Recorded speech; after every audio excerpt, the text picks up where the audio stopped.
Final speaker of the day, and if there is anyone else that you can register, is Diana Higgenbottom.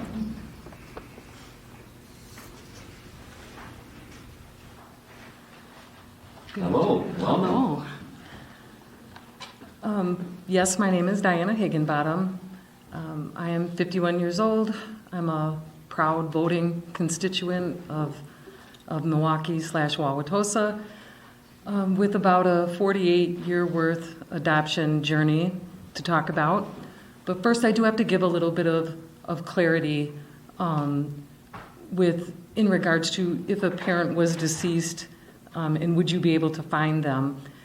Back in 2016, the law did change to where my record would have been open if my birth mother was deceased. There was no record of my father because he wasn't adjudicated, and the reason he wasn't adjudicated is because she didn't tell him. So to be able to have a platform like this where we can be heard, because while we sit in this room and talk about shame and secrecy, who else do you think of that triad absorbed that? Shame and secrecy. Who do you think identified with that shame and secrecy? Because I didn't know what happened to me, and I certainly didn't ask to be here. I'm glad to be here, but I didn't ask to be here. I didn't ask for a secret affair. I didn't ask to be put up for adoption. I didn't ask to be represented. Not then, and not now, because I am an adult now. And that's what the power of 18 changes. In fact, I even had to get some clarity over here that you can't gamble yet at 18, but you can play bingo. And I think that's a pretty big responsibility. But we can vote for people like yourselves at 18. We can buy a house. There's just a plethora of things we can do at 18. But I heard it touched on that. Can you imagine not knowing who you are your whole life? I mean, just really not knowing. And then when you want to know, or there's a possibility you can know, you have to pay for it.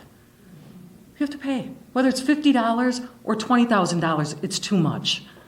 Yes, I get it if you need a copy of your birth certificate and it costs $7 or $12. I get that. But you should never have to pay to know who you are.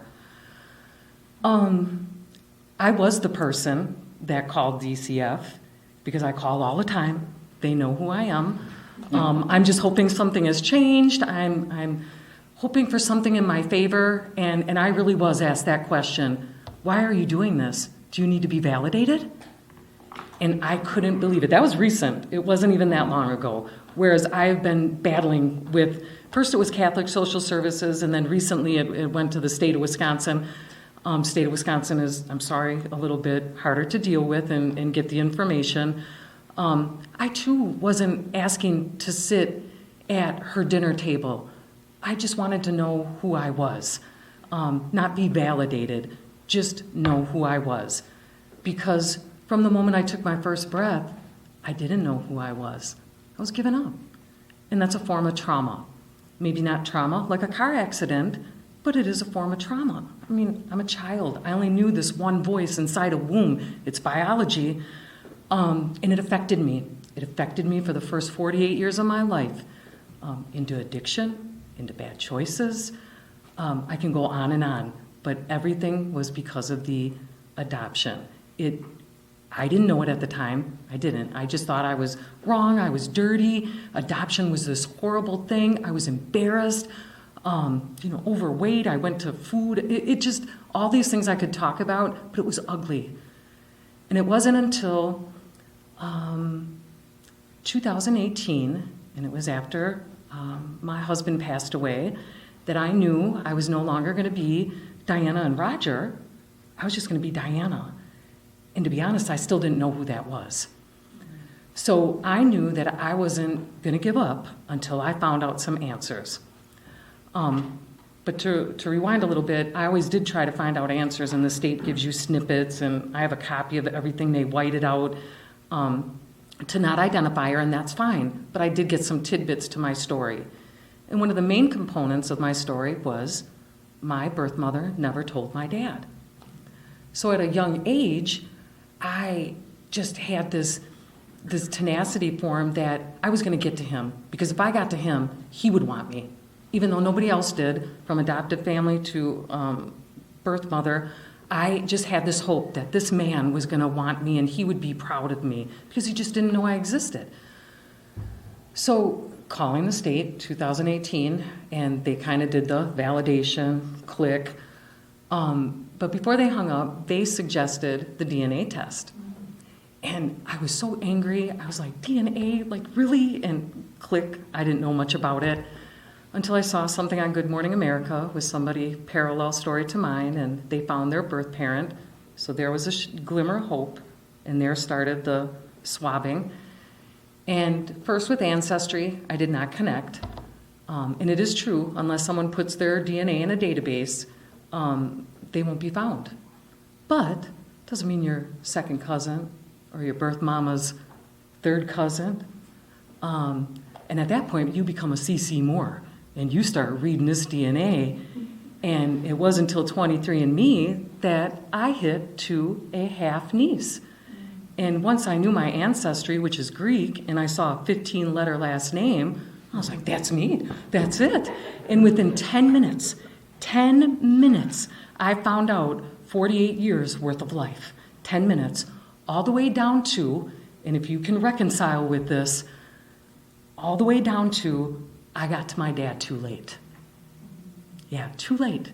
Only by 6 years, 7 years, too late. So now I can think back, and now it got a little bit darker, because now you have to reconcile with, this man would have been alive to walk me down the aisle. This. However, the gift and the silver lining is, when you do find a big Greek family, and he raised such beautiful kids that they love like I do, and now you can come to testify, and one of your sisters joins you because you have a new best friend. And you can't tell me that your small percentage of horror stories outweigh even one good story. It changed the course of my life. It taught me that, yes, I did love differently, but I did it for so many good reasons. And then at the end of my story is just these beautiful people who maybe I should have never been separated from, and maybe I was for a bigger purpose, and the bigger purpose is to sit here today. But if every life does matter, and it changed the course of mine, think of how many others, maybe not every one of them. And again, I know where the birth mother lives. I know my birth mother's children, my siblings. They don't matter. That never mattered. I get it if they don't want anything to do with me. But it should never hinder us from finding the people that do want something to do with us. I'm an adult. It's my identity, it's my story. No matter how ugly, I have a right to know. I wanted to know. And even though 50% of it is ugly, and the 50% of it is so beautiful that it makes up for it, it's still my story. And now I can just live happily ever after with some sanity and without the omelet going on and why me and guilt and shame. Because one of the first statements that this DNA family told me was, had your dad known you existed, he would have raised you. They say that emphatically. Every relative, from second cousin to third cousin, every one of them has told me that. So the law, as it stands now, messes with biology, messes with nurturing, messes with nature. We were never meant to human traffic babies and dictate the way that they were supposed to live out the rest of their life or what we should or shouldn't know. I'm an adult. Just like you can tell me my neighbor passed away or my dog passed away or some other bad news, I'm grown enough to hear my own story. That's all I have. All right. Man, thank you very much. Quite a testimony. Any questions or, yes, Representative Bowen? Thank you, Mr. Chair. I do have a question about just the process. Sure. Of going to seek that record. And you did that in the state of Wisconsin? Yes. Okay. And, one of the things that was mentioned in the state bar's testimony about not being fully prepared for with the news that would come with that discovery, were you in a therapeutic place in life? Did anybody warn you about what possibly you could hear? probably the best question you could have asked me because I did not touch on that. I do remember the first time I wasn't prepared for the bad news because at that time, it's going to date me. There was some Geraldos and some other shows that showed happy reunions. We never talked about the bad ones. No one prepared me for that. And to further expound on that, they never offered me any help. It was just a click of the phone. I've even recently, I sought out my own therapy at the age of 50, finally.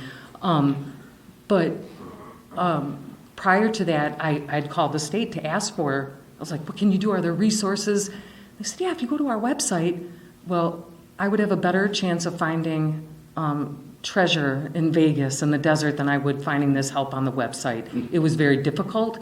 It was mostly for foster parents, for the parents giving up, the birth parents, nothing for an adoptee. We get left out of the equation. We really do. But so that's an excellent question. No, thank goodness I knew enough to take that next step and do it for myself. Thank you. Thank you.